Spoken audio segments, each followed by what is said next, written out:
warahmatullahi wabarakatuh. Innal hamdalillah nahmaduhu wa nasta'inuhu wa nastaghfiruh wa na'udzu billahi min shururi anfusina wa min sayyiati a'malina. Man yahdihillahu fala mudilla lahu wa man yudlil fala hadiya lahu. Asyhadu an la ilaha illallah wahdahu la syarika lah wa asyhadu anna Muhammadan abduhu wa rasuluhu wa ba'd. Ayuhal ikhwah, hari ini kita sedang prihatin. Banyak yang menengadahkan kedua tangannya, memohon kepada Allah, merengek, menangis, merintih, seolah Allah nggak dengar. Apalagi kita tahu hari ini 17.000 lebih kaum muslimin, wanita, anak-anak tewas. Kita semua berdoa, mereka berdoa supaya ditolong, dibantu. Dan mereka habis-habisan oleh satu bangsa yang dicap sebagai al-maghdubi alaihim dalam surat Al-Fatihah. Ini memalukan sekali. Kita semua berdoa, memohon, merengek, seolah Allah nggak dengar. Allah tidak kabulkan. Padahal hari itu ada seseorang yang mengangkat satu jari, menengadahkan kedua tangannya, kekuatannya lebih diandalkan daripada 100 pasukan berkuda. Siapa? Sa'ad bin Abi Waqqas. Sa'ad bin Abi Waqqas. Ketika menjelang perang melawan pasukan Romawi, Nasara, Umar melihat Sa'ad bin Abi Waqqas berdoa. Umar mengatakan, wallahi demi Allah, doa Sa'ad, tangan Sa'ad yang diangkat berdoa menengadahkan kedua tangannya, lebih aku andalkan, lebih aku sukai, lebih aku banggakan daripada 100 pasukan kaum muslimin yang berkuda. Lihat betapa jauhnya keadaan muslim hari itu dengan kita. Padahal sama-sama sholat, insya Allah.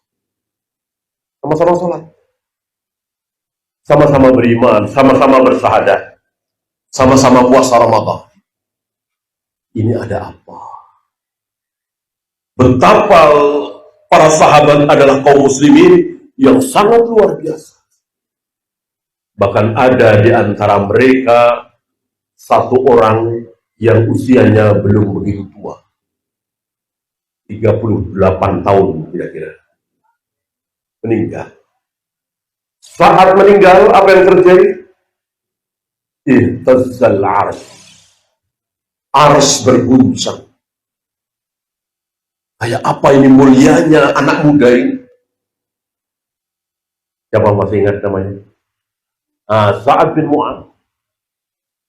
Sa'ad bin Mu'adz yang sebelum meninggal sudah menjatuhkan hukuman kepada Yahudi Bani Quraidah. Nasib Yahudi Bani Quraidah ada di mulut Sa'ad bin Mu'adz. Sa'ad bin Mu'adz mengatakan, anak-anak bebaskan, perempuan bebaskan, maksudnya jangan dibunuh, jadikan budak. Selebihnya laki-laki dewasa penggal lehernya. Terlaksana hari itu. 800-an kira-kira. Tentu jumlah yang tidak sedikit ukuran hari itu. Dari habis asar dimulai pemenggalan leher itu sampai menjelang maghrib. Betapa hinanya bangsa al-maghdubi alaihim ini di zaman Rasul dan para sahabat. Kebalikan hari ini, betapa hinanya kita. Berapa miliar kaum muslimin? Ada berapa negara Islam? Ada Saudi, ada Mesir, ada Yaman, ada Yordan, ada Malaysia, ada Indonesia. Semuanya diam. Semuanya diam. Menyaksikan kaum muslimin habis dibantai oleh bangsa al-maghdubi alaihim. Kebalikan. Sementara negara Yahudi cuma ada satu, jumlahnya paling belasan juta. Ini sangat-sangat memalukan. Di mana kaum muslimin yang putih bersih, manhajnya, akidahnya, sunnahnya, hari ini luar biasa. Kalau antum bisa bandingkan bagaimana keadaan kaum muslimin hari itu dengan kaum muslimin hari ini, terbuka mata kita. Sangat terbuka mata kita. Adakah kaum muslimin para sahabat yang berbuat syirik? Tidak ada satupun. Lihat saudara-saudara kita. Yang dukun, yang jimat, yang penglaris, yang feng shui, hong shui, dipercaya, yang ramalan ini itu. Satupun para sahabat tidak ada yang berbuat syirik. Semuanya menyembah Allah satu-satunya, meminta hanya kepada Allah. Jauh sekali dengan keadaan kaum muslimin hari ini. Pantas para sahabat baru mengangkat tangan saja satu orang saat Nabi Waqas, Allah sudah dengar, Allah kabulkan. Hari ini entah berapa ribu kaum muslimin, berapa juta kaum muslimin, hampir semua melaksanakan qunut nazirah. Memohon, ya Allahumma ahlikil kafarata wal musyrikin wal yahud. Ya Allah, hancurkan orang-orang kafir, orang-orang musyrik, hancurkan Yahudi. Allah tidak kabulkan. Tentu bukan karena Allah pilih kasih. Allah Maha Adil. Kalau Allah tidak adil, nggak ada keadilan di muka bumi. Karena kitanya seperti ini. Adakah sahabat yang beribadah beda dengan cara Nabi? Adakah para sahabat yang menambah-nambah ibadahnya dari Nabi alaihi salatu wasallam? Tidak ada satu. Sahabat begitu sami'na wa ata'na terhadap Nabi alaihi salatu wasallam. Insyaallah antum tahu bagaimana ketika Nabi mengimami salat tidak di masjid waktu itu, di tempat terbuka, tiba-tiba Nabi melepas sendalnya. Salah satu sunnah adalah salat dengan memakai alas kaki. Sunnah yang mulai banyak dilupakan oleh kaum muslimin. Salat Aid misalnya, salat jenazah misalnya, kan tidak di masjid. Para sahabat tanpa pikir panjang langsung melepas alas kaki. Itulah para sahabat. Betul-betul sami'na wa ata'na terhadap sunnah Nabi alaihi salatu wassalam. Lihat hari ini. Sebagian dari kita mengatakan betul Nabi nggak melakukan. Tapi apa salahnya? Bukankah ini zikir? Bukankah ini wirid? Betul Nabi baca bismillah. Tapi apa salahnya kalau kita tambah bismillahirrahmanirrahim? Ini luar biasa. Ya beliau siapa, kita siapa? Beliau dijamin ridho, dijamin surga.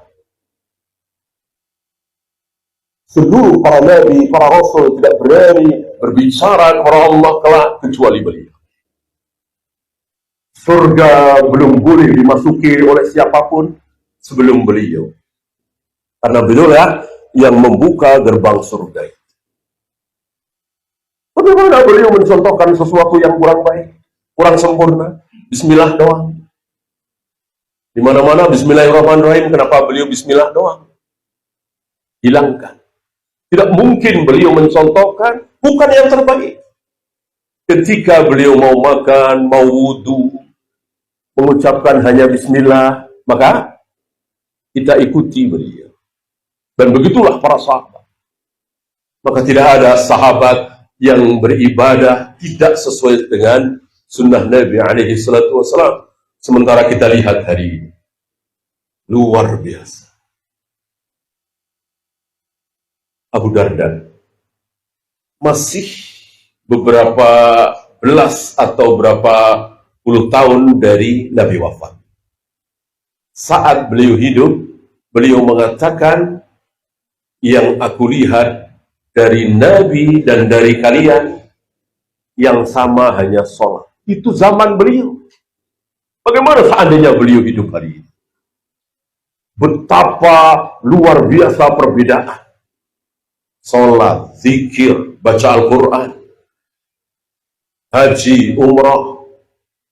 Pernahkah Rasul dan para sahabat sekali ke Mekah umrah berkali-kali? Rasul dan para sahabat cuma sekali. Di hari kita berkali-kali. Dengan apa? Dengan ro'yu, dengan akal, dengan logika. Meninggalkan dalil wa ma'atakumur rasulu fakhuduhu wa manahakum anhu fantahu. Apapun yang dicontohkan oleh Rasul, ikuti. Apa yang tidak pernah dicontohkan oleh Rasul, ini digigit dengan gigi geraham oleh para sahabat. Bandingkan dengan kita.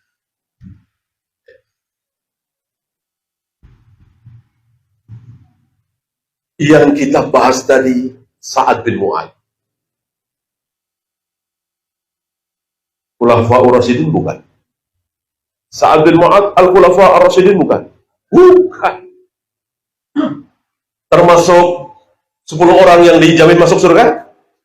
Bukan. Ini gimana 10 orang yang dijamin masuk surga? Gimana al-Khulafa'ur Rasyidin al-Mahdiyyin? Ini manusia-manusia mulia. Sayang kita tidak pelajari bagaimana manhaj mereka, akidah mereka, semangat mereka dalam menggigit sunnah Nabi dengan gigi geraham, sebagaimana wasiat Nabi abdu alaiha bin nawajid. Gigitlah sunnah-sunnahku dengan gigi geraham. Maka tidak akan jaya kita, tidak akan menang kita, tidak akan mulia kita kaum muslimin sebelum mengikuti Rasul dan para sahabat. Ucapan siapa? Imam Malik yang sangat terkenal. La tasluhu hadhil ummah illa bima saluha biha awwaluha. Tidak akan jaya umat ini, tidak akan menang umat ini kecuali dengan cara yang pernah ditempuh oleh umat ini. Dengan apa umat ini meraih kejayaan? Luar biasa. 2 superpower dunia, Romawi dan Parsi, tukul takluk di telapak kaki para sahabat. Dengan apa? Para sahabat meraih kejayaan dengan apa? Teknologi, sains, ekonomi, dengan taat kepada Allah dan Rasulnya. Ketaatan terbesar apa? Ketaatan terbesar apa? Ketaatan terbesar? Tauhid. Ketaatan terbesar tauhid. Lihat hari ini saudara-saudara kita, jangan sampai termasuk kita yang hadir di sini, tauhid asma wa sifat saja tidak paham. Bahkan tauhid rububiyah, yang dimana tauhid itu juga ada pada diri Abu Jahal, Abu Lahab, dianggap sebagai tauhid terbesar. Ketika seorang muslim mengatakan tidak ada yang menghidupkan kecuali Allah, tidak ada yang mematikan kecuali Allah, tidak ada yang bisa menurunkan hujan kecuali Allah, tidak bisa yang memberikan rezeki kecuali Allah. Ketika ini diyakini oleh seorang muslim, seolah dia bertauhid yang sempurna. Padahal itu keyakinan Abu Jahal, Abu Lahab. Itu keyakinan Abu Jahal, Abu Lahab. Diabadikan dalam Al-Quran. Wala in sa'altahum mal khalaqas samawati wal ard la yaquluna Allah. Muhammad, jika engkau tanyakan kepada mereka yang dimaksud Abu Jahal, Abu Lahab, siapa yang menciptakan langit? Siapa yang menciptakan bumi? Siapa yang menurunkan hujan? Siapa yang menghidupkan, mematikan, memberikan rezeki? La yakuluna Allah. Abu Jahal, Abu Lahab akan menjawab, Allah. Itu tauhidnya Abu Jahal, Abu Lahab. Itu tauhid sempurna? Belum. Bahwa itu benar? Iya, benar sekali. Benar sekali. Tapi tauhid itu belum bisa mengantarkan Abu Jahal, Abu Lahab ke surga. Abu Jahal, Abu Lahab kekal di neraka. Kenapa? Karena tauhid uluhiyahnya rusak. Mereka meyakini bahwa Allah lah satu-satunya yang menurunkan hujan, memberikan rezeki, menghidupkan, mematikan. Tapi begitu mereka beribadah, begitu mereka menyembah Allah, lewat Lata, Uzza, Hubal, Manat, orang-orang soleh yang sudah mati, yang diwujudkan dalam bentuk patung. Ini tauhidnya Abu Jahal, Abu Lahab, yang menyebabkan mereka kekal di neraka selama-lamanya. Uluhiyahnya rusak. Bandingkan dengan sebagian saudara-saudara kita. Menyembah Allah, mendekatkan diri kepada Allah, mesti lewat kuburan-kuburan keramat. Mesti lewat tempat-tempat keramat. Ada jimat, ada dukun. Seolah saingan Allah, seolah mendekatkan diri kepada Allah lewat tempat tertentu. Padahal tidak ada dalilnya. Kalau Raudhah iya, kalau Hijr Ismail iya, Masjidil Aqsa, Masjidil Haram, Masjid Nabawi iya. Tapi kalau di sana, di sini, di situ, ya sama. Mau Cirebon, mau Tegal, mau Brebes, mau Semarang, mau Surabaya, sama. Yang beda Makkah, Madinah, Palestina. Di situ ada Masjidil Haram, di situ ada Masjidil Aqsa, di situ ada Masjid Nabawi. Di luar itu sama. Tidak boleh dibedakan. La tusaddur rihal illa ila salasati masajid. Tidak boleh dipersiapkan perjalanan ibadah kecuali menuju 3 masjid. Maka di luar 3 masjid ini tidak boleh kita kunjungi secara khusus. Saya mau sholat di sana, saya mau iktikaf di sana, saya mau baca Al-Quran di sana. Tidak boleh. Kecuali 3 masjid ini. Mau sholat, cari masjid terdekat. Mau sunnah, mau bid'ah, urusan masjid itu. Sunnahnya kita ikuti, bid'ahnya jangan. Mau itikaf, cari masjid dekat. Yang menyelenggarakan tentunya, yang boleh tentunya.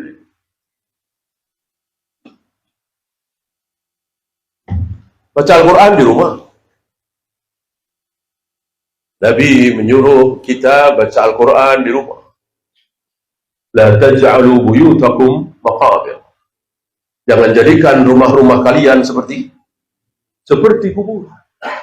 Biar rumah kalian tidak seperti kuburan, maka bacalah Al-Quran di rumah kalian. Berarti kalau rumah kita tidak pernah kita baca Al-Quran, berarti seperti kuburan. Kata siapa? Kata Nabi. Berarti di zaman Nabi, di kuburan tidak ada baca Al-Quran. Maka kalau di rumah nggak pernah dibacakan Al-Quran, seperti kuburan. Bagaimana sebagian saudara kita kembali? Di rumah jarang baca Al-Quran, justru di kuburan. Justru Nabi mengatakan, bacalah Al-Quran di rumah kalian. Biar rumah kalian tidak seperti kuburan. La taj'alu buyutakum maqabir.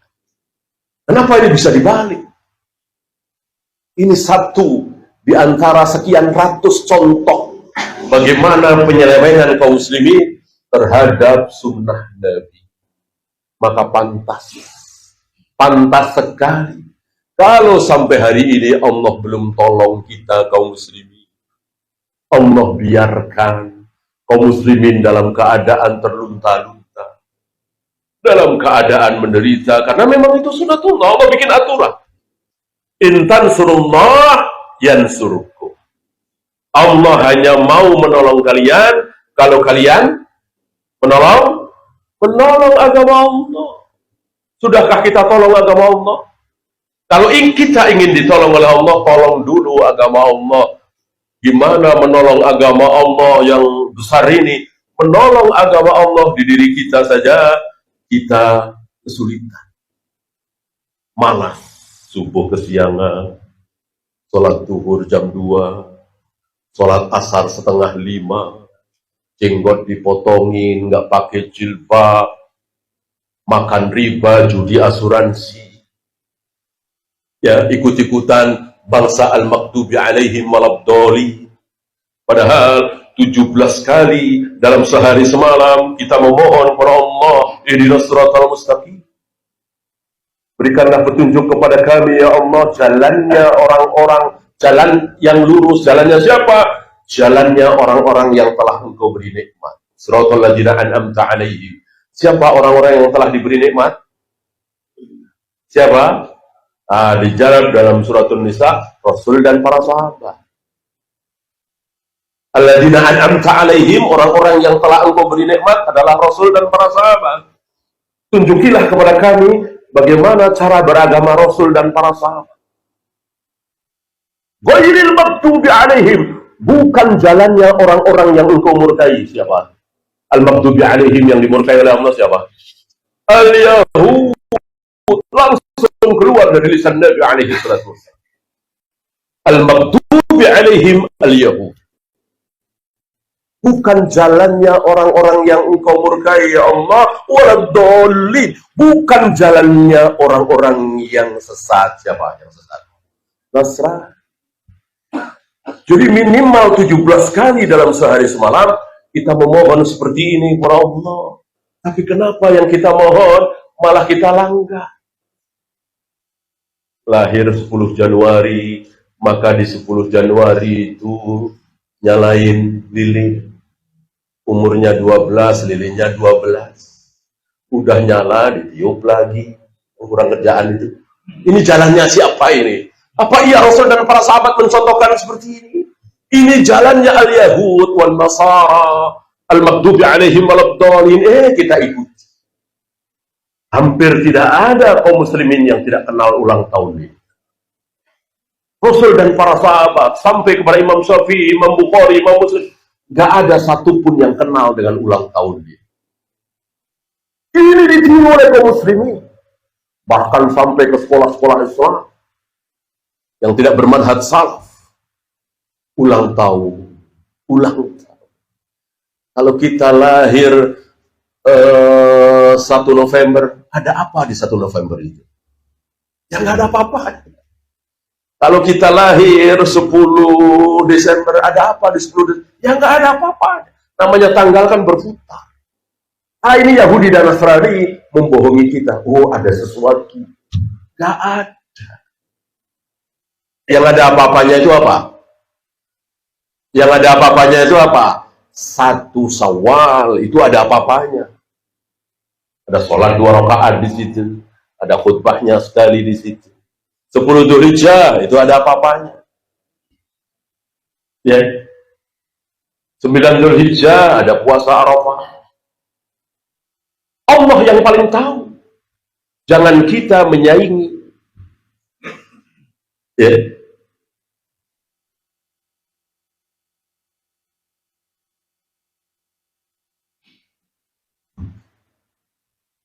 Oleh karena itu Syekhul Islam pernah mengatakan begini. Selagi kaum muslimin tidak menyelisihi 2 kelompok buruk besar sedunia ini, al-maghdubi alaihim waladhdallin, tidak akan kaum muslimin menjadi jaya. Semakna dengan apa yang diucapkan oleh Imam Malik tadi. La tasluhu hadhil ummah illa bima saluha biha awwaluha. Tidak akan jaya, tidak akan menang, tidak akan besar umat ini kecuali dengan cara yang telah ditempuh oleh pendahulu umat ini. Pendahulu umat ini siapa? Rasul dan para sahabat. Maka Imam Syafi'i, Imam Bukhari, Imam Malik, Sufyan Ats-Tsauri, Sufyan bin Uyainah mengikuti Rasul dan para sahabat. Maka semangat kita juga seperti itu, mengikuti Rasul dan para sahabat. Apa yang dicontohkan oleh Rasul dan para sahabat pasti benar. yang tidak pernah dicontohkan oleh Rasul dan para sahabat, dan itu ibadah mahdoh, salah. Kecuali bukan ibadah mahdoh. Cara berbakti kepada orang tua, ini bukan ibadah mahdoh, wairu mahdoh istilahnya, bebas. Cara sodakoh, ini wairu mahdoh, bebas. Cara cari nafkah, cara mencari ilmu, beda dengan cara Nabi, tidak masalah. Ada sekolahan, ada 6 tahun, 3 tahun, dan seterusnya. Ini ibadah wairu mahdoh, tapi sholat, ruku, sujud, tawaf, sa'i, melempar jumroh. Bolehkah cara kita berbeda dari Nabi alaihissalam? Tidak boleh. Menambah dari apa yang dicontohkan oleh Nabi? Tidak boleh. Sampai para imam itu sangat jeli. Mengatakan apa? Mencium hajar aswad sementara tidak sedang tawaf. Pahala apa dosa? Dosa apa pahala?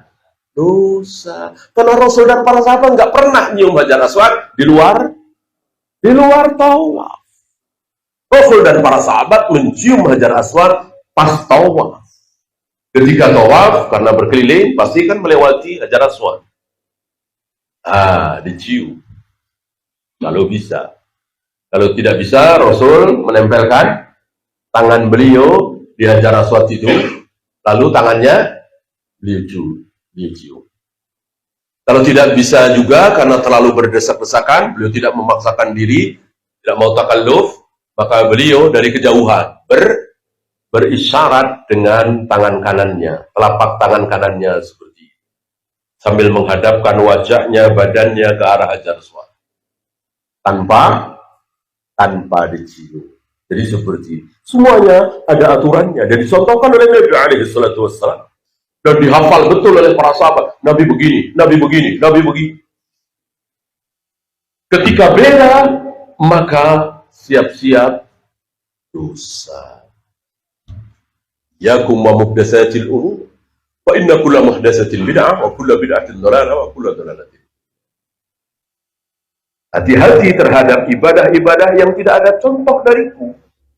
Karena ibadah yang tidak ada contoh dariku namanya bid'ah. Semua bid'ah adalah sesat. Semua sesat tempatnya di neraka. Kalau kita boleh beribadah nambah dari Nabi, beda dari Nabi, rusak agama ini. Apa salahnya subuh 3 rakaat? Apa salahnya sebelum sholat id azan dulu, qomat dulu? Apa salahnya sholat duha berjamaah? Apa salahnya? Karena kita boleh beda dari Nabi, boleh nambah dari Nabi. Rusak agama ini. Bolehkah kita menambah dari Nabi? Tidak boleh. Tidak boleh. Beliau itu sempurna. Sudah sempurna, sudah terbaik. Kita ikuti. Nah, ini keadaan kaum muslimin yang putih bersih. Ya. Keadaan kaum muslimin yang dijamin surga, dijamin ampun, dijamin ridha. Ya, tidak ada satupun dari mereka yang berbuat syirik. Tidak ada satupun dari mereka yang berbuat bid'ah. Tidak ada satupun dari mereka yang tidak sholat. Satupun tidak ada. Sahabat yang jumlahnya 100.000 lebih ini, satu pun tidak ada yang meninggalkan sholat.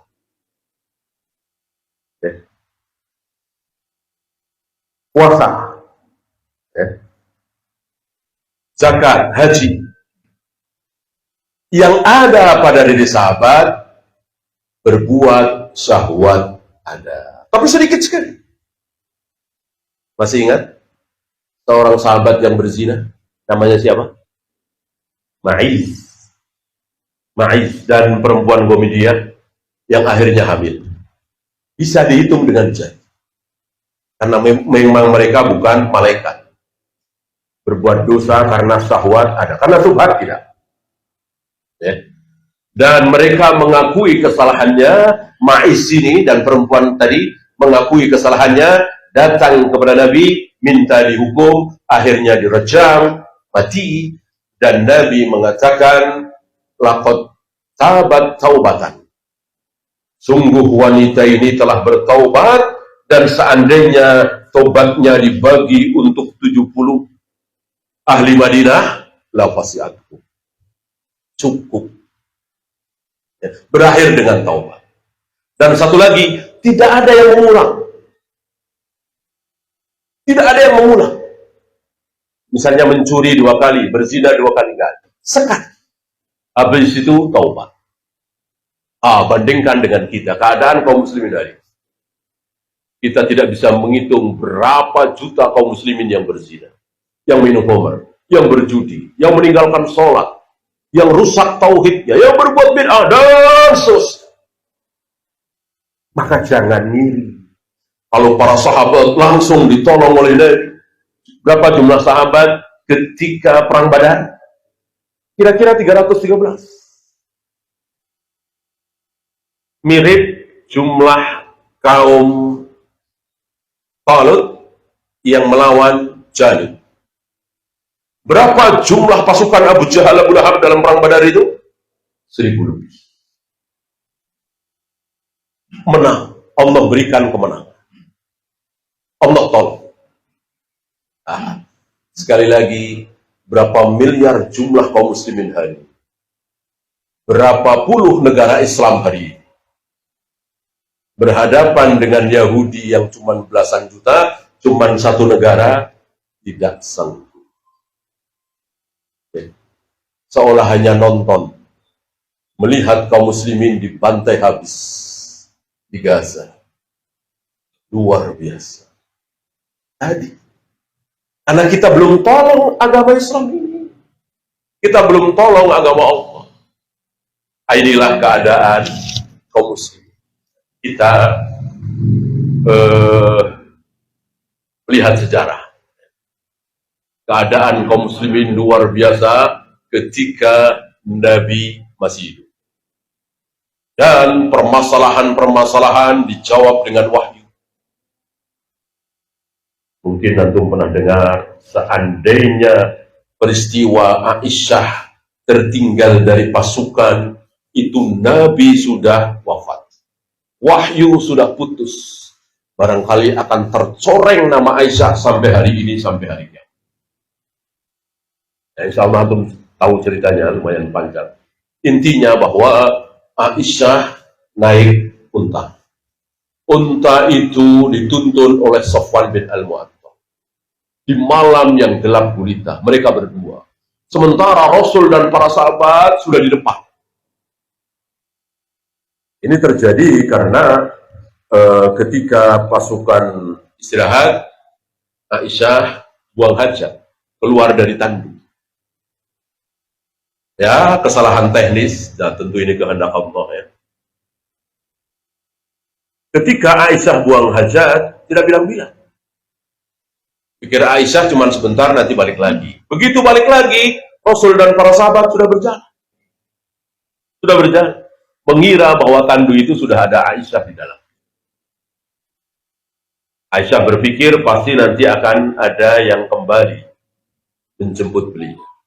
Maka ditunggulah, duduk di situ. Gak lama Safwan datang dari belakang. Kalimat yang keluar dari mulut Safwan adalah Inna lillahi wa inna ilaihi raji'un. Dan Safwan tahu ini Aisyah karena Safwan tahu perawakan dan wajah Aisyah sebelum turunnya ayat hijab. Ya. Walaupun waktu itu berhijab, bercadar, tapi Safwan faham ini Aisyah. Siapa lagi kalau bukan Aisyah? Lalu Safwan mempersilahkan Aisyah untuk duduk di atas untanya, dan Safwan menuntun dari itu. Dan nggak ada kata-kata, nggak ada kata-kata, nggak kayak kita ya, kopi ngobrol. Ya. Tadi bang kenapa sih bisa telat? Tadi nggak ngobrol ke sana, itulah kita. Beliau luar biasa, menjaga kemuliaan Aisyah. Ya, diam dengan diam. Sampai bertemu dengan Rasul dan para sahabat. Begitu melihat Rasul dan para sahabat, diam. Ya, mereka kan orang-orang yang husnuzon. Ketika Aisyah mengatakan begini, ya udah percaya. Di apa istilah kita digoreng oleh orang-orang munafik, digoreng. Gak mungkin laki perempuan di malam yang gelap gulita tidak berbuat apa-apa, gak mungkin pasti begitu. Disebarkan fitnah itu.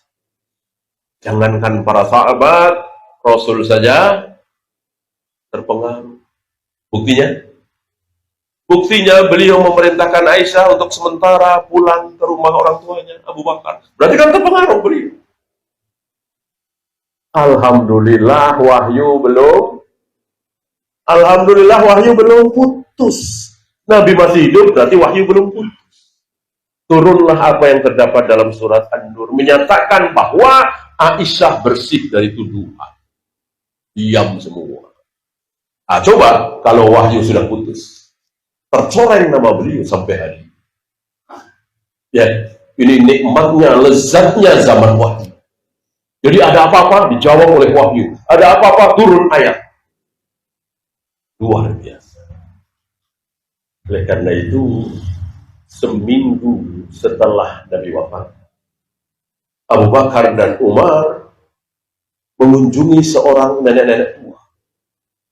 Karena nenek-nenek tua ini biasa dikunjungi oleh Nabi SAW, terutama sepulang sholat Jumat. Abu Bakar dan Umar meneruskan kebiasaan baik Nabi, dan diriwayatkan nenek-nenek tua ini dulu pernah menyusui Nabi SAW. Ketika Abu Bakar dan Umar, ini kira-kira seminggu atau 2 minggu atau beberapa hari setelah Nabi wafatnya, Abu Bakar dan Umar mendatangi nenek-nenek tua ini. Ternyata didapati nenek-nenek tua ini sedang menangis. Hari itu, sampai beberapa bulan setelah Nabi wafat, ketika ada seorang Muslim bersedih, menangis, gak jauh karena meninggalnya Nabi SAW. Tidak ada yang tidak tersayat hatinya ditinggalkan manusia termulia di muka bumi. Ya. Maka Abu Bakar dan Umar menasihati, Nek, kalau bahasa kita ya, Nek, gak usah menangis. Gak usah menangis. Apa engkau tidak tahu bahwa Rasulullah sekarang ini lebih enak, lebih nyaman, lebih lezat daripada ketika Rasulullah dulu masih hidup. Beliau sekarang berada di sisi Allah, tidak ada cacian, makian, hujatan, lelah, capek, penat, lapar, haus. Yang itu merupakan keadaan Nabi ketika beliau masih hidup. Ngapain ditangisi? Jangan nangis. Wanita itu menjawab, aku menangis bukan karena itu. Aku tahu Rasulullah sekarang lebih lezat, lebih nikmat, lebih bahagia daripada beliau masih hidup. Aku tahu. Aku nangis bukan karena itu. Aku nangis karena inqata'al wahyu. Aku menangis karena wahyu putus, sudah gak ada wahyu lagi. Kalau wahyu belum putus, Nabi masih hidup, ada permasalahan, dijawab dengan wahyu. Ada pertanyaan, turun wahyu. Nabi wahyu putus, mau mengandalkan apa? Ya, merujuk kepada Al-Quran dan Sunnah, ya kalau ada, ya kalau bisa. Ya, maka zaman di mana Nabi masih hidup, ini zaman terbaik. Dengan penegasan beliau, khairun nas qarni tsummal ladzina yalunahum tsummal ladzina yalunahum. Sebaik-baik manusia adalah manusia yang hidup di zaman, yang hidup bersama Nabi alaihi salatu wassalam. Yang terbaik nomor 2, setelah itu yang bertemu dengan sahabat.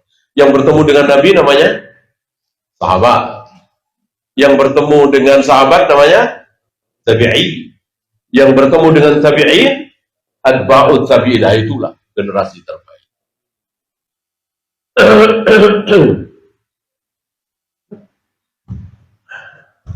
Alhamdulillah ada tabi'in jadi ya.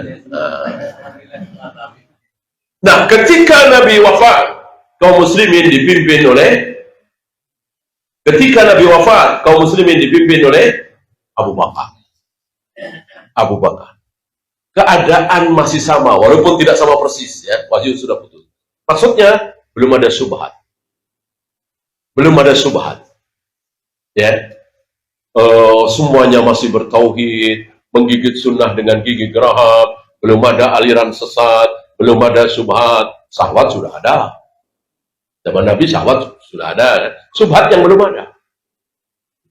Jadi ada orang sholat tapi terancam dosa, belum ada. Ada orang jihad tapi terancam neraka, belum ada. Kalau sekarang ada nggak? Jihad nih, dari jihadnya dia terancam neraka, ada nggak? Ada. Itu anak-anak muda. Anak-anak muda yang alhamdulillah sekarang sudah mulai sepi. Ya, kira-kira 5 tahun yang lalu, 7 tahun yang lalu, 10 tahun yang lalu, luar biasa. Ngebom sana, ngebom sini, bom bunuh diri. Niat mereka apa? Jihad. Jurusannya apa? Neraka. Padahal atas nama jihad. Zaman Nabi belum ada. Zaman Abu Bakar belum ada. Belum ada syubhat. Jadi siapapun yang jihad, jurusannya surga. Siapapun yang sholat, puasa, baca salawat, umrah, haji, pahala. Jurusannya surga. Lihat hari ini. Lihat hari ini.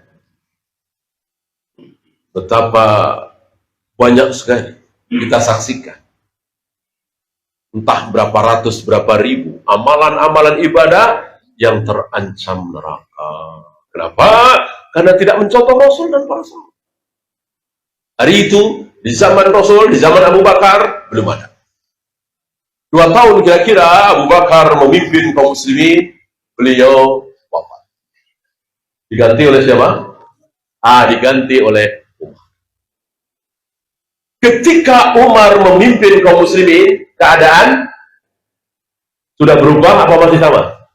Masih sama, walaupun belum sama persis. Tidak sama persis. Belum ada syubhat, belum ada syirik, belum ada bid'ah, belum ada aliran sesat. Ketika Umar mengimami sholat subuh, lalu ditusuk dari belakang oleh Abu Lu'lu', budak dari Mughirah bin Syu'bah. 3 hari setelah itu beliau wafat. Disitulah mulai muncul syubhat. Disitulah mulai muncul aliran sesat. Disitulah mulai muncul ibadah, taat kepada Allah, niat taat kepada Allah, ibadah, tapi terancam neraka. Mulai muncul. Sebelum itu belum muncul. Itulah makna dari sabda Nabi alaihi salatu wassalam, Umar qaflul fitnah. Umar gemboknya fitnah. Jadi fitnah itu digembok oleh Umar. Selagi Umar masih hidup, maka fitnah itu tidak terbuka. Belum ada syubhat, belum ada bid'ah, belum ada aliran sesat. Ya. Ketika Umar terbunuh itu mulai muncul. Maka aliran sesat pertama muncul di zaman Utsman. Aliran apa namanya? Khawarij. Aliran sesat pertama dalam bukan kafir, bukan. Aliran sesat itu belum kafir ya. Kafir pasti sesat, sesat belum tentu kafir. Zina, minum khamar, berjudi, sesat apa tidak? Sesat. Kafir? Tidak. Belum kafir. Khawarij. Bagaimana ciri khas Khawarij? Meyakini bahwa pelaku dosa besar kafir. Jadi ada seorang muslim nih, sholat, puasa, zakat, haji. Sekali waktu minum khamr, setenggak, 2 tenggak, kafir kata mereka. Ada seorang muslim, sholat, puasa, zakat, haji, sekali waktu main judi, kafir. Pokoknya berbuat dosa besar sekali, kafir. Maka ciri khas mereka mengkafirkan sesama muslim. Seperti anak-anak muda itu. Seperti beberapa kelompok Khawarij di negeri kita ini. Kita semuanya dianggap kafir. Ada. Mereka tidak mau sholat di masjid-masjid kita. Mereka punya masjid sendiri. Ya. Karena masjid-masjid ini masjid diror katanya.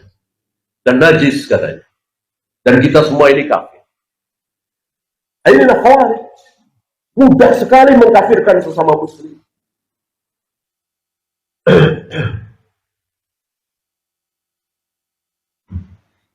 Membunuh atau bunuh-bunuhan kafir. Mereka lupa dengan ayat Al-Quran dalam surat Al-Hujurat, wa in ta'ifatani minal mu'minina iqtatalu fa aslihu bainahuma Apabila ada dua kelompok kaum muslimin berperang, bunuh-bunuhan, maka damaikanlah mereka. Apabila ada dua kelompok kaum muslimin berbunuh-bunuhan, sedang berbunuh-bunuhan, Allah katakan dua-duanya muslim. Karena membunuh itu dosa besar, tapi tidak kafir. Kafir itu karena keyakinan. Allah punya anak, Allah punya ibu, nah itu kafir. Orang yang sudah mati, dia bisa menolong kita dari dalam kuburnya, itu kafir. Keyakinan kafir. Adapun berzina, minum khamar, berjudi, membunuh, korupsi, berbohong, ini dosa yang sangat besar, tapi belum kafir. Ya. Muncullah aliran sesat pertama. Dan mereka tidak mau taat kepada penguasa ulil amr. Ciri khas mereka itu menjelek-jelekkan penguasa. Hobi mereka. Maka Utsman dicaci maki, Ali dicaci maki. Kalau Abu Bakar dan Umar mereka cinta. Karena mereka nggak ketemu. Orang-orang Khawarij ini nggak ketemu dengan Abu Bakar dan Umar, masih kecil sekali. Karena orang-orang Khawarij ini diramalkan, dinubuatkan oleh Nabi sebagai hudasaul asnan, sufahaul ahlak. Umur mereka masih muda belia. Dan pemahaman mereka terhadap Al-Quran buruk sekali. Dan mereka masih muda belia, belasan tahun. Tidak bertemu dengan Nabi, tidak bertemu dengan Abu Bakar. Mungkin ketika Umar terbunuh, mereka anak-anak. Sudah kita mungkin TK atau SD. Ya, mereka berbuat onar mulai dari zaman Utsman. Dan mereka muslim. Sekali lagi, mereka muslim. Jadilah hari itu kaum muslimin pecah menjadi dua. Ketika zaman Nabi, zaman Abu Bakar, zaman Umar, kaum muslimin cuman satu. Apa? Ahlus sunnah wal jamaah. Al-firqatul najiyah. At-ta'ifatul mansurah. Al-ghuraba as-salaf. Setidaknya ada 5 nama yang keluar dari lisan Nabi alaihi salatu wassalam dan lisan para sahabat.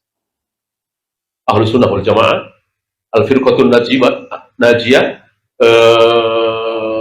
golongan yang selamat, atau ifatul mansurah, kelompok yang selalu ditolong oleh Allah, al-ghuraba, orang-orang asing, dan as-salaf, orang-orang pendahulu.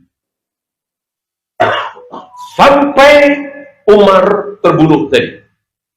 Tidak lama setelah itu muncul aliran sesat pertama dalam Islam, Khawarij. Hari itu kaum muslimin menjadi dua. Apa dan apa? Ahlus sunnah as-salaf dengan Khawarij. Dan mereka berhasil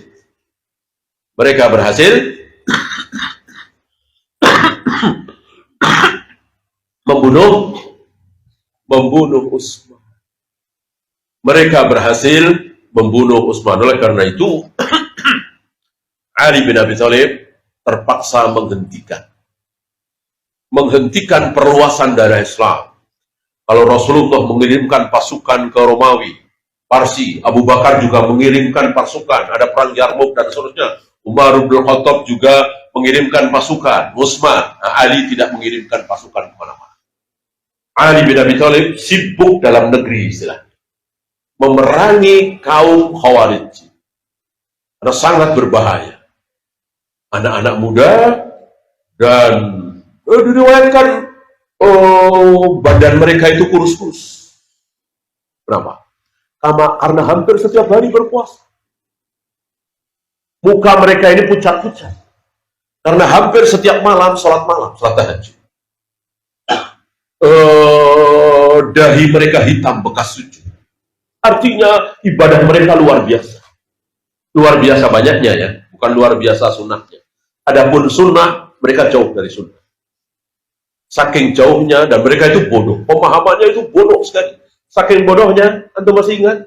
Wanita-wanita Khawarij kalah dengan nenek-nenek kita yang jarang ngaji. Nenek-nenek kita yang nggak pernah ngaji, ketika bersih waktu mereka masih muda, masih haid ya, ketika bersih dari haid, mengqadha salat apa tidak? Mengqadha salat apa? Tidak kan? Dan itu benar. Memang orang yang wanita yang bersih dari haid, bersih dari nifas, ketika tidak sholat selama seminggu, selama beberapa hari, sebulan, 2 bulan, ketika bersih dari nifas, bersih dari haid, tidak mengqadha sholat. Wanita khawarij mengqadha sholat. Apakah bodoh? Padahal Ibnu Abbas masih ada, Ibnu Mas'ud masih ada, Aisyah masih ada.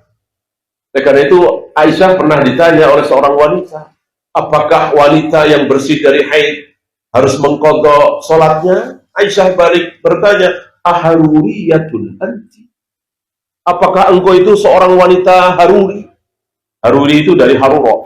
Haruro itu tadinya pasar, direbut oleh orang-orang Khawarij untuk dijadikan markas. Mereka berkumpul di situ. Dan mereka memberontak Ali bin Abi Thalib. Jadi mereka itu bodoh sekali. Ya bayangkan, sekali minum khamr kafir, kekal di neraka selama-lamanya. Kan bodoh sekali. Lebih bodohnya lagi, di situ ada murid-murid Nabi, di situ ada orang-orang yang mendengarkan sabda Nabi. Bukannya ditanya, malah larang sendiri. Mereka nggak mau nanya dengan Ibnu Abbas, Abu Hurairah, Ibnu Mas'ud, nggak mau nanya. Langsung baca Al-Quran sendiri, difahami sendiri, difikir sendiri, dimaknai sendiri. Ya. Inilah Khawarij yang ibadahnya luar biasa, tapi Nabi katakan tentang Khawarij ini apa? Kilabu ahlin nar. Anjing-anjing penghuni neraka. Anjing-anjing penghuni neraka. Membunuh mereka adalah pahala besar. Maka Ali bin Abi Thalib tidak ragu-ragu menghabisi mereka, membantai mereka, dihabisi oleh Ali bin Abi Thalib. Tapi sayang, tersisa kira-kira 11 orang. Mereka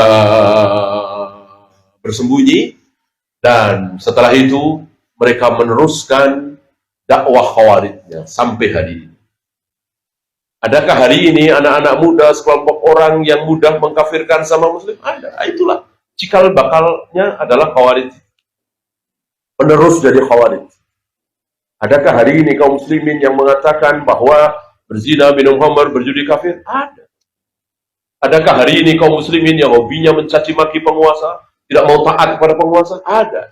Itu terkena syubhat Khawarij. Tapi seburuk-buruk Khawarij yang dikatakan kilabu ahli nar, anjing-anjing penghuni neraka, kesesatan mereka belum menyangkut tentang Allah. Belum menyangkut tentang diri Allah, masih berkutat di manusia. Seorang muslim yang berbuat dosa besar, kafir.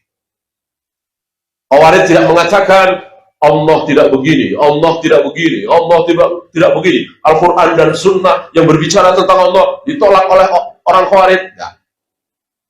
Dengan demikian, apakah orang Khawarij mengatakan Allah bersemayam di atas arsy? Iya. Apakah orang Khawarij mengatakan Allah menciptakan Adam dengan kedua tangannya? Sebagaimana ayat Al-Quran, "Ma mana'aka an tasjuda lima khalaqtu biyadayya?" Aku telah menciptakan Adam dengan kedua tangannya. Khawarij mengakui apa tidak? Mengakui. Apakah orang Khawarij mengatakan bahwa kelak Allah akan menggulung langit dengan tangan kanannya? Wassamawatu matwiyatun biyamini? Iya. Jadi untuk tauhid asma wa sifat, uluhiyah, apalagi rububiyah, orang-orang Khawarij lulus. Kesesatan Khawarij hanya berputar bagaimana pandangan mereka terhadap seorang muslim yang berbuat dosa besar. Nah, setelah Khawarij ini muncul yang lebih baik, muncul yang lebih buruk, yang mulai berbicara tentang Allah. Ya. Tapi karena waktu ya, mungkin kita sisakan untuk soal jawab.